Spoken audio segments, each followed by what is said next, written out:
Boa tarde a todas e todos.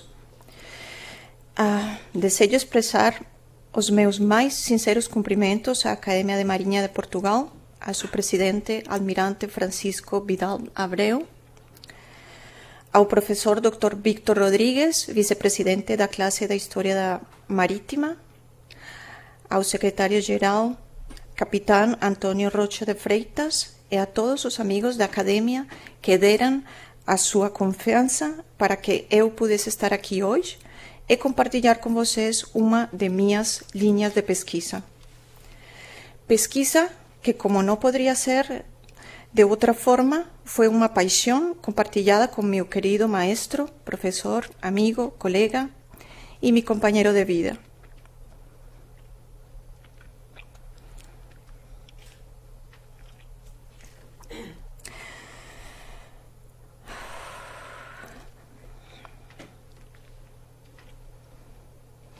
O professor Juan Marchena, que nos deixou apenas no dia 10 de outubro, há 2 meses, e que foi navegar os mares em outro mundo mais amável.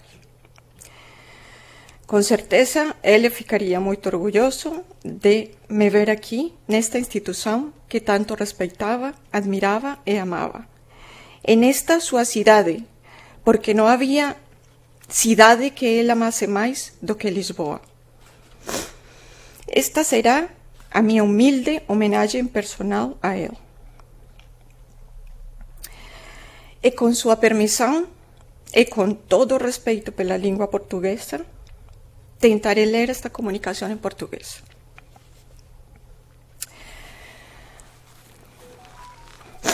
Desde o início da conquista, a exploração dos territórios indígenas, a coroa espanhola entendeu que a estabilidade dos seus domínios ultramarinos dependiam da presença de uma população bem estabelecida, razão pela qual se favoreceu a imigração de famílias inteiras.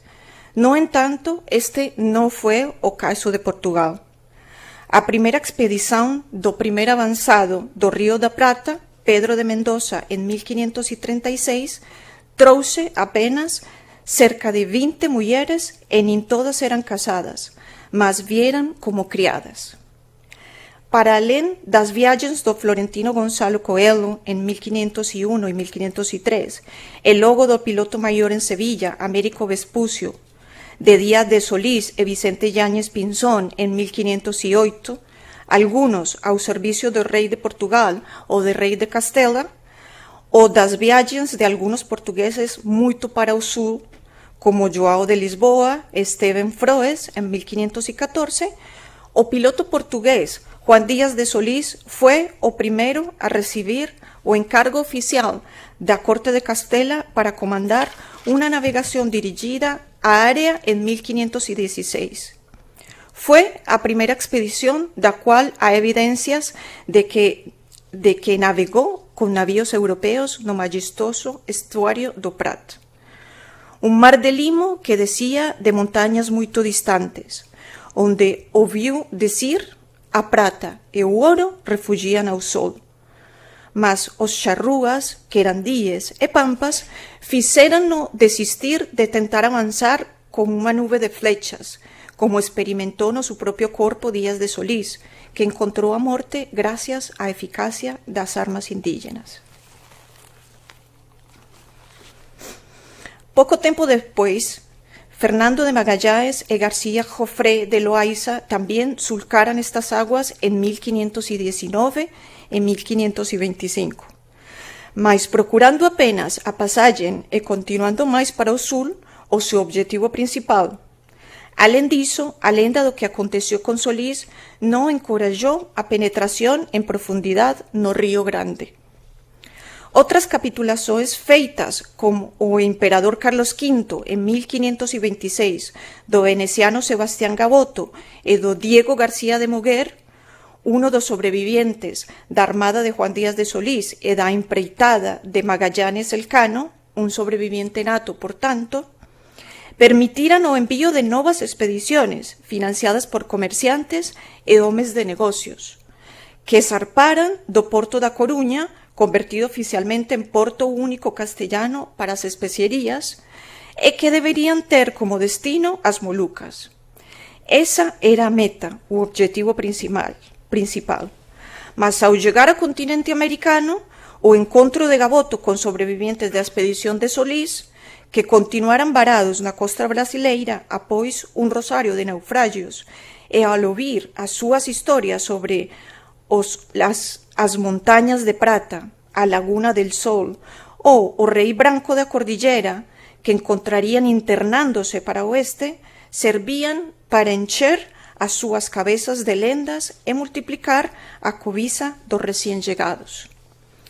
Boa parte destas fábulas provén dos guaranís, mas foran recollidas especialmente por un dos náufragos de Solís, un certo Aleixo García, portugués do Alentejo, do quien se dicía ter subido ao río Paraguai, atravesado o Chaco e chegado ao país de los Charcas, onde tiña visto metais sin conta.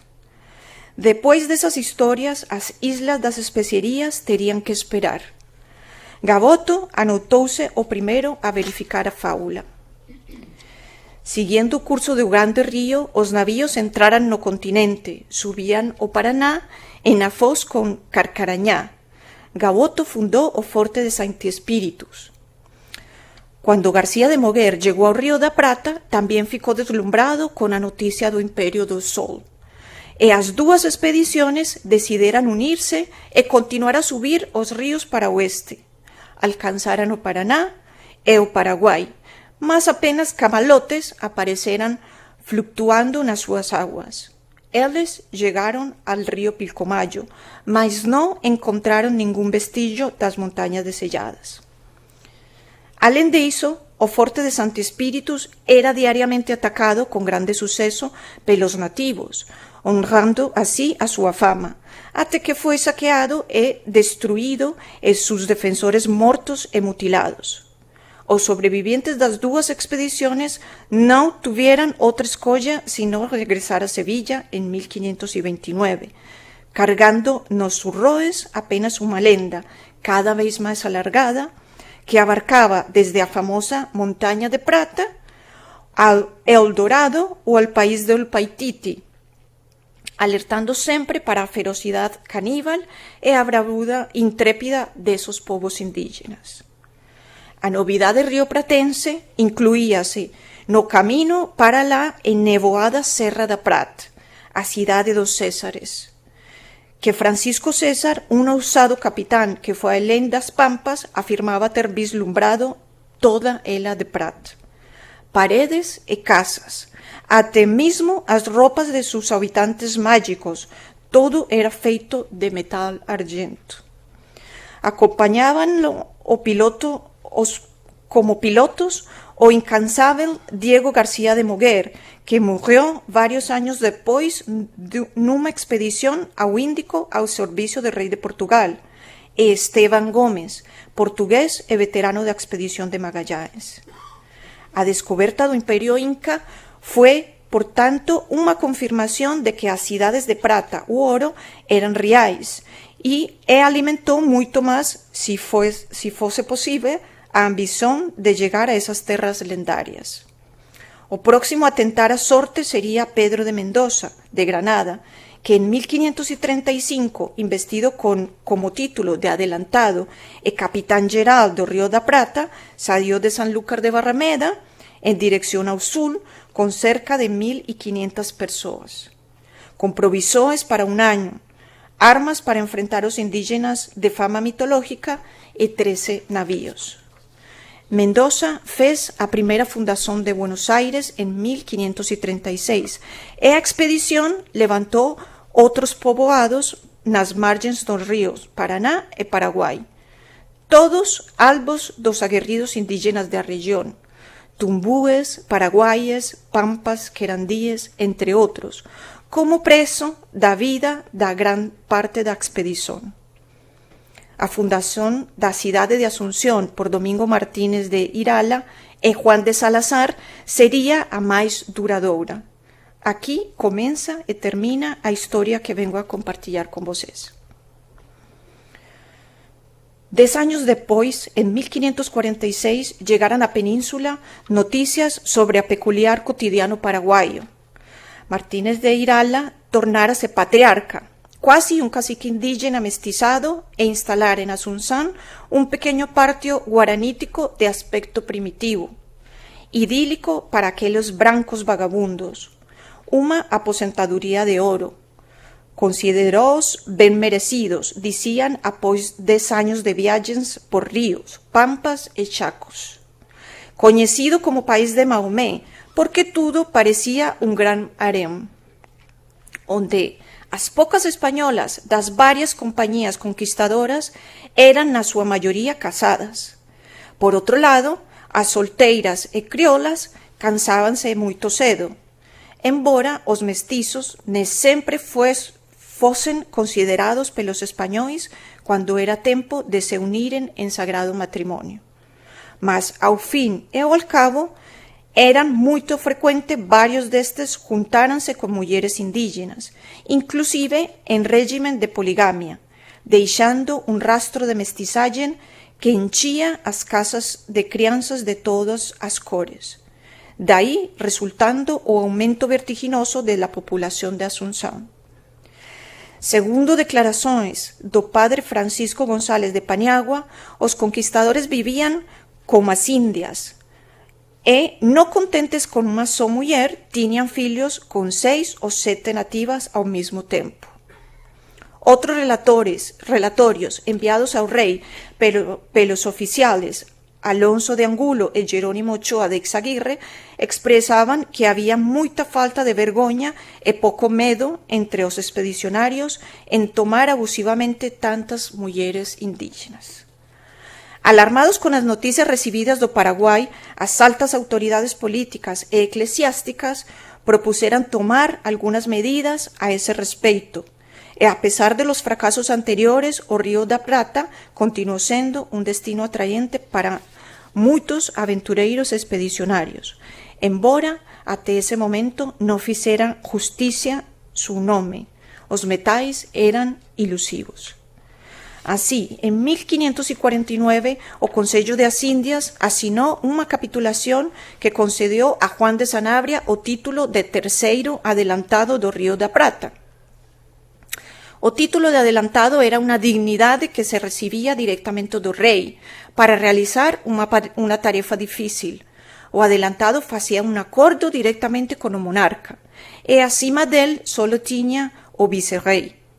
Su misión como adelantado era poboar, no conquistar territorios, para o que fue autorizado a montar una expedición composta por 100 hombres casados, con sus respectivas familias e un certo número de mulleres solteiras, como a finalidad de casar os expedicionarios solteiros residentes no Paraguai.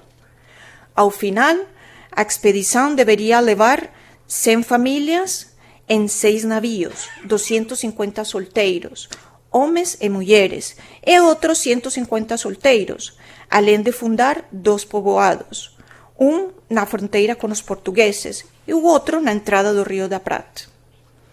Varios inconvenientes atrasaron a partida. En ese periodo, Juan de Sanabria murió en Sevilla en 1549. Além de ter perdido o patriarca, a familia non dispunha de recursos suficientes para realizar esta empreitada. Por iso, a campaña foi organizada de forma diferente, e o exército foi dividido en 2 grupos. Un dirigido por Diego Sanabria, filho do desaparecido adelantado, que con apenas 17 anos e heredeiro oficial do título esperaba poder comandar unha expedición coroada de éxito. E por outro lado, un grupo capitaneado por su viúva, Mencía Calderón de Sanabria, o que aos ollos da sociedade sevillana da época era unha extravagancia, pois era unha muller que descoñecía todo o que se relacionaba con o mar, as viagens e os indios a que pretendía emprender unha empreitada de colonización desta magnitud. Mencía era también la madrastra de Diego, con quien mantenía una relación cordial, mas con quien no estaba dispuesta a compartir los privilegios de un título que consideraba inmerecido. Mas, ¿quién fue Mencía Calderón de Sanabria? Mencía nació en la ciudad de Medellín, en Badajoz, en 1514. Pertenecía a una familia noble, descendiente de Alonso García, de linaje noble. Llevaba las mismas armas da familia Calderón de la Montaña e era parente dos Cortés e da familia Pizarro. Su amae, Ana de Ocampo, también estaba ligada a nobreza castellana. Mencía casóse con Juan de Sanabria en 1535, con quien teve pelo menos 3 filias. En cuanto Diego tentaba conseguir dinero para iniciar su expedición, a pesar da forte resistencia que a familia de Mencía exercía sobre su filia en netas, exigindo que recuperasen o dote e os bens de su marido desaparecido y que voltasen a Badajoz, cuasi de sorpresa e para o espanto de todos, Mencía emprendió o viaje con sus 3 filias. María, Mencita e a menina llamada Francisca, nacida por volta de 1544. E máis de 50 outras mulleres, apenas 4 delas casadas e as demais todas doncelas casadoiras. Eran todas de boas familias, irmãs e filhas de importancia oficial. E podemos supor que non había ninguna muller aventurera entre elas, así como ninguna muller con una vida escandalosa. Era sabido que a deshonra e una vida desordenada eran razones suficientes para una persona, en especial una mujer, no obter permiso para cruzar o mar para as terras americanas. Ok. A expedición partió do porto de Sanlúcar de Barrameda en 10 de abril de 1550, a bordo de 3 navíos, o Patacho San Miguel, a Carabela Asunción e o navío San Juan.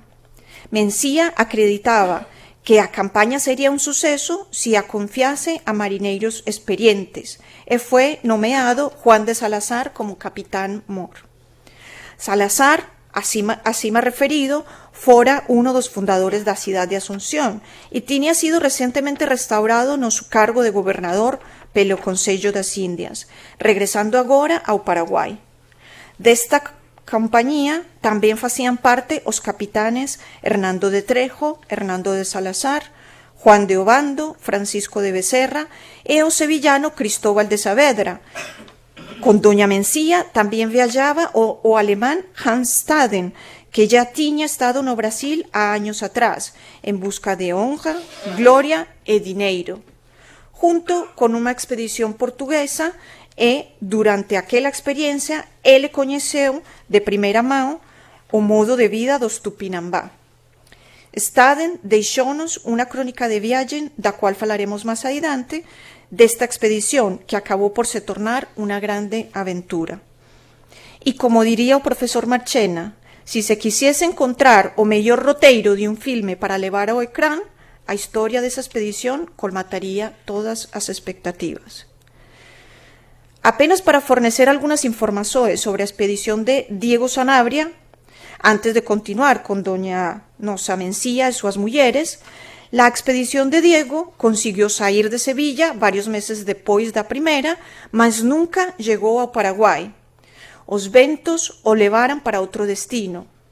Súbese que llegó a la isla de Margarita, hoy litoral da Venezuela, que de lá partió para o Perú, siguiendo a rota do Panamá, con objetivo de llegar a Asunción, mas que antes diso teve un fin trágico na ciudad de Potosí.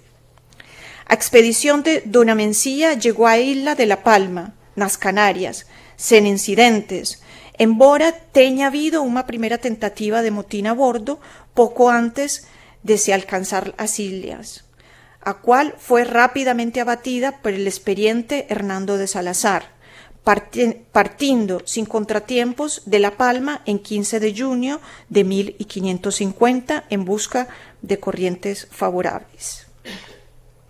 Rumando para a costa do Brasil, mas os ventos contrarios e a pouca experiencia de alguns pilotos desajeitados, contratados demasiado a presa no areal de Sevilla, conducían os navíos para o sul. E alén das ilhas de Cabo Verde, os navíos se espallaran en una noite de tempestade. O Patacho acabaría encallado nas calmas ecuatoriales do Golfo de Guiné. Do navío San Juan non se ouviu máis nunca falar. E a Carabela Asunción sería encontrada con algúns sobrevivientes na costa do Brasil varios meses depois. Fiquei solciño como a capitán, e comigo todas esas señoras, mulleres e doncellas, e até unha centena de homes, a maioría deles camponeses, diz o capitán Juan de Salazar en súas notas. Mas a aventura ecuatorial non acabou aquí, e cando houve algún vento, viran aproximarse un navío que se mostrou esperanzoso per la escasez de provisões, que non les permitía llegar en seguranza ao continente americano. ¿Cuál no fue a sorpresa cuando descubrían que no eran amigos, mas un navío de corsarios normandos comandados por un certo Scorse, que ante a tentativa da fuga de os españois mandou disparar unha lluva de artillaria até ouvir os lloros e gritos das mulleres e crianzas, e vendo como lei respondían mal, porque no había artillaria ni de arcabuces, pararan de atirar e querían saber que gente éramos.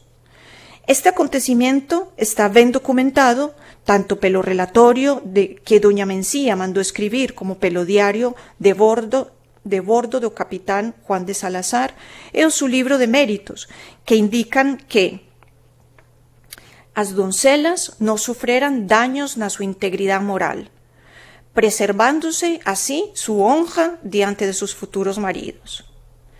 Segundo as anotações, o capitán e o piloto do navío Juan Sánchez de Vizcaya foran do barco a un navío francés. E lá fixeran sus capítulos, concordando que os franceses aprenderían todos os valores, mas que non tocarían na honra das señoras nen as armas dos soldados, así como aconteceu.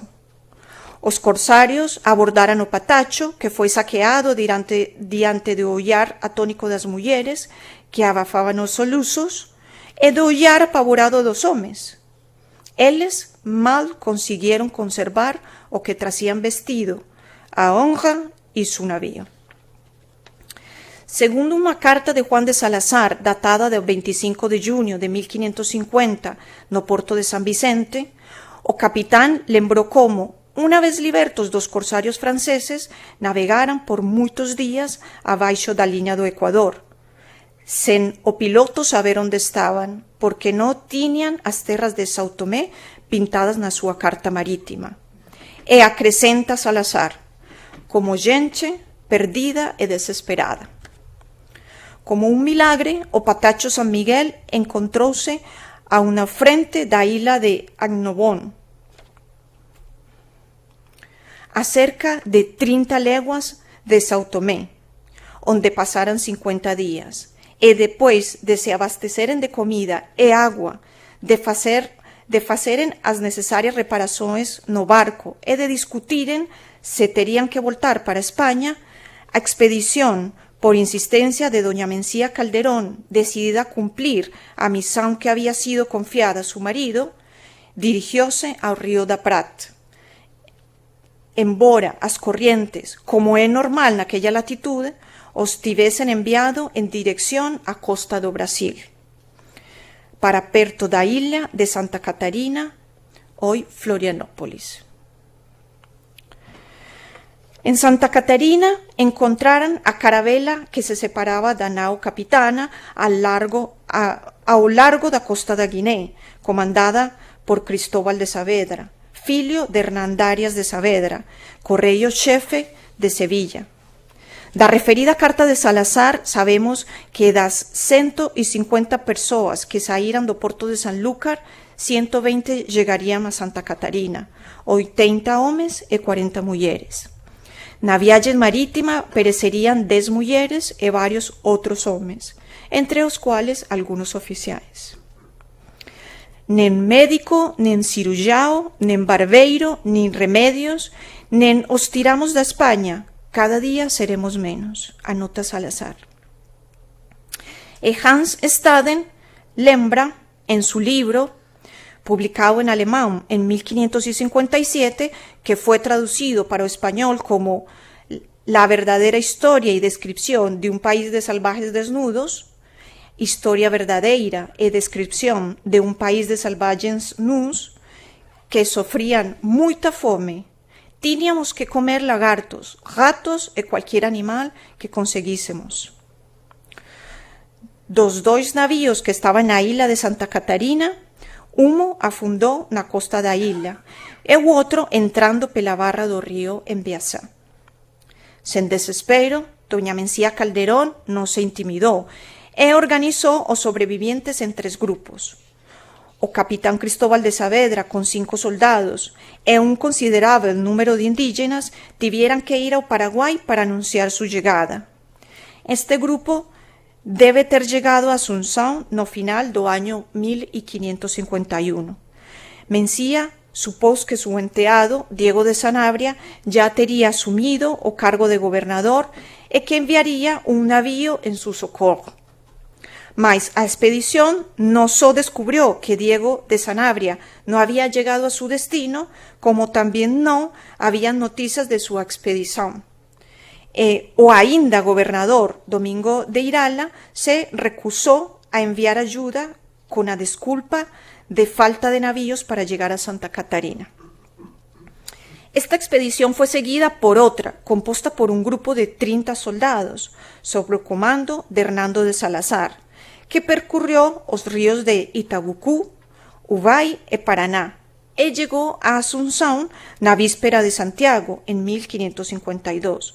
Solamente após a llegada de Hernando, o gobernador Irala decidió enviar equipas de resgate por terra comandadas por Nufrio de Chaves. Nufrio ficou famoso por ser o primeiro a cruzar o continente até Paraguai.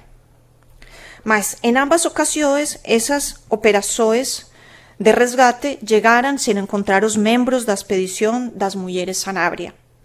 En cuanto às mulheres e os hombres que ficaran en Santa Catarina à espera de ajuda, liderados por Juan de Salazar e Mencía Calderón, dirigíanse para a región de Embiaçá, cerca de 20 léguas ao sur de Santa Catarina, e ali fundaran o porto de San Francisco, un acontecimiento de singular importancia, sendo este o primer enclave hispánico na costa do Atlántico Sur, salvaguardando a línea de Tordesillas. A enseada tornóse a porta de entrada nos territorios castellanos. Sería en San Francisco onde aconteceran os primeiros casamentos entre os grupos de soldados e mulleres, entre os cuales esteve a unión do capital Hernando de Trejo con María de Sanabria, filla de Mencía, que fez de Trejo o alcaide mor da provincia de Paraguai, por una cláusula das capitulaciones de Sanabria que estipulaba que aquel que se casase con la primera filla do adelantado ocuparía tal cargo. E después de 2 años instalados en San Francisco, vamos a encontrar este grupo de mulheres e hombres na cidade de San Vicente, perto da actual São Paulo, que deu el nombre a capitanía. Existen varias versiones de cómo os españoles llegaran a San Vicente.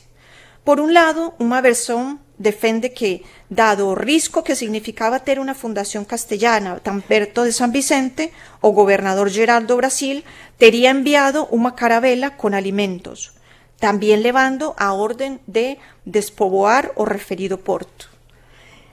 Este sería un medio por el cual a señora Mencía, en su comitiva de cerca de 80 personas, tería llegado a cidade de San Vicente, como a disculpa de fornecer os medios necesarios para llegar a cidade de Asunción. A outra versión deixa os castellanos en mellor posición cuando explica que tería sido Juan de Salazar quien tería procurado ayuda a un flamengo llamado Pero Rosé, que tiña un ingenio de azúcar nas proximidades de San Vicente, para que en unha pequena carabela con a cual él trouxe para San Vicente as mulleres e soldados que permanecerían na illa de Santa Catarina. O gobernador Tomé de Sousa tería recorrido artimañas políticas para reter os castellanos na cidade até recibir orden de Lisboa sobre o que facer con esta gente. Portugal ansiaba expandirse rumo ao Río da Prata e con unha hábil política favoreceu a saída dos pasaxeros castellanos rumbo á metrópole, mas reteve cuantos llegaran a San Vicente, fechando o camino aos que deseaban engrosar o número de habitantes do Paraguai ou se establecer en outros territorios hispánicos. Consecuentemente, con esta política expansionista, Sousa acogió e abrigó a expedición de Mencía Calderón, mas no permitió a su partida para Asunción. Así, o resto da expedición Sanabria permaneció no porto de San Vicente. Da mesma forma, Sousa manteve detido ao genovés Bartolomé Justiniano, que viña de España, portador da nomeación de Irala como gobernador da provincia do Río da Prata. Na referida carta de Juan de Salazar, asinada en San Vicente el 25 de junio de 1553 e dirigida ao rei de España, o capitán pedía que no seyamos esquecidos nesta terra onde a maioría de los que nela viven son criminosos exiliados de Portugal. Según os dados de que dispomos, as tentativas feitas a partir de Madrid fueran infructíferas e o cautiverio de San Vicente prolongóse por quasi 2 anos. Cuando Mencía, aproveitando unha viaxe de inspección do regente lusitano, escapou levando todas as mulleres ás costas novamente a San Francisco, onde ela fortificouse con ayuda de indígenas da región, aínda na esperanza de que a tan esperada ayuda llegase. Por su vez, Juan de Salazar también discutió secretamente su fuga de aquel territorio, como algunos mercadores portugueses, os hermanos Goes, en troca de súa colaboración para llegar ao Paraguai. Según as notas de Salazar, en carta asinada en 20 de marzo de 1556 na cidade de Asunción, Cipriano Goes, seu irmão e súa esposa, 6 soldados portugueses, máis unha decena de españoles, un comerciante genovés, Salazar, súa esposa, doña Isabel, de Contreras, 2 de sus fillas e outras 3 mulleres casadas saíran de San Vicente e llegaran a Asunción após 6 meses de moito trabajo, incluindo confrontos con os indios tupí. Información que temos gracias aos apuntamentos dos jesuítas Manuel de Nóbrega e José de Anchieta, que estaban evangelizando entre los tupí y los tamoyos. Mencía esperou en vão o auxilio tan desellado, e como ele nunca chegou, e depois de pasar quase 5 anos no solo americano, decidiu emprender tamén a viaxe para o leste. Depois que o forte de San Francisco foi atacado e quase destruído inteiramente por indígenas caríos. Mais unha vez, dona Mencía non se intimidou, arrumó sus pertences embrullados en toldos, procuró colaboradores indígenas, avisó soldados, vestió sus filias e las 40 mulleres que había dejado, organizóas nun convoyo de viaje e partió por terra, atravesando selvas, pantanos e serras, subindo ríos como Itapocú o Enviasá, lutando e negociando con los indígenas tamoyos, que tenían una grande reputación como caníbales, e como otros pueblos indígenas, deixando mesmo, en algunos casos, algún español detido como garantía, como a promesa de voltar con mantimentos e presentes para su resgate. Resistiendo a doencias, animais e insectos, e soportando os continuos confrontos entre sus capitaes, que doña Mencía resolvió con mano firme, até finalmente llegar, con súa peculiar tropa de mulleres indígenas, soldados e cargadores en Asunción do Paraguai 6 años depois de deixar Sevilla. Así, os restos da espancada compañía de Sanabria finalmente llegaron a Asunción en 2 grupos. A primeira, na cual llegó Salazar, os mercadores portugueses e as vacas, porque según Salazar, las vacas de Paraguay tienen origen en esta expedición, que llegó en octubre de 1555, e a otra liderada por Mencía Hernando de Trejo, na compañía das 40 mujeres, que llegó en meados do año siguiente, en 1556. Así que a expedición de Mencía llegó. Irala pidió a Trejo explicaciones sobre el abandono de San Francisco. O imperdonable fracaso en dellar aquel porto fez que a España perdese un vasto e rico territorio, mas sobre todo un bastión con lo cual se detería o expansionismo portugués. Como Sansón pero acto infeliz, Trejo fue detido por un tiempo y no pudo exercer o cargo de alcalde mor, concedido una capitulación del sogro. As damas e doncelas que no tracían a beleza de quien había saído de España 6 años antes, foran recibidas como si fosen virgens dos altares da igreja, e todos los hombres da provincia corrieran para escoller una esposa e casar con ella, como era o mandato da igreja e da coroa. As recién llegadas despertaran animosidad entre las mujeres locales, y 3 clans femeninos disputaran a supremacía sociopolítica, o clan das hispánicas Sanabria Calderón, o das criolas Mendoza, Angulo Manrique, e das mestizas Írala. É importante resaltar que as mulheres que representaban os 3 grupos eran esposas de capitanes españoles que de una u otra forma buscaban o poder. Sus confrontos sociais no solo dividirán a comunidad local, como también acentuarán as diferencias políticas entre os conquistadores. En 21 de agosto de 1564, Mencía comenzó a escribir un extenso relatorio sobre los acontecimientos ocurridos desde la muerte de su marido hasta su llegada a Paraguay. No referido relatorio, ella indicó que dejó Sevilla con sus 3 filhas solteiras. As 3 se casaran en solo americano e tiveran una grande descendencia. Logo, após a morte de Hernando de Trejo, su esposa María casouse con otro importante capitán de Asunción, Martín Suárez de Toledo, vicegobernador en 1572.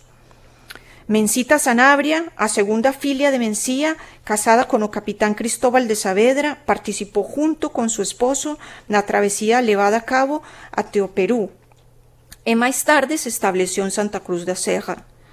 A terceira filha do casal Sanabria Calderón, Francisca, casouse con o capitán Pedro de Ovelar. Gostaría de encerrar con una reflexión sobre las fuentes de información revisadas para esta pesquisa. Os referidos documentos de Juan de Salazar, entre os quais se encontran as súas memorias, su diario de viagem e cartas escritas á coroa e a outras institucións e a amigos de Madrid e de outras localidades da península, ben como as descripciones feitas pelo cronista Hans Staden, mostraban un mundo de violencia, morte e confrontos, non apenas contra os nativos, mas muitas veces tamén entre os propios españoles. Un mundo de ambiciones personales. Cuanto a las descripciones de doña Mencía, encerraran un mundo de desafíos, superación, negociación y sobrevivencia, en que las mujeres preocupábanse como as demais, e elas tornábanse un factor político, económico e social fundamental na colonización de un territorio que até entón era considerado un das máis descoñecidos e salvagens do continente latinoamericano. Mencía tornouse unha matrona poderosa, establecida como a familia en Asunción en unha espaciosa facenda cedida pela Gracia Real. Dedicóse ao cultivo de diversos produtos. Sus genros, Suárez de Toledo e Ovelar, forneceronle numerosos indígenas da distribución encomendera e con eles construyó tamén unha facenda de gado. Mencía Calderón de Sanabria, muito bella, terminou sus días no Paraguai. Sus numerosos descendentes hacen parte de la élite económica y política de la región que incluye o Paraguay, o norte de Argentina, entre ellos los estados de Tucumán, Misiones, Santa Fe, Corrientes, y los estados de Mato Grosso e Mato Grosso do Sul. Muito obrigada.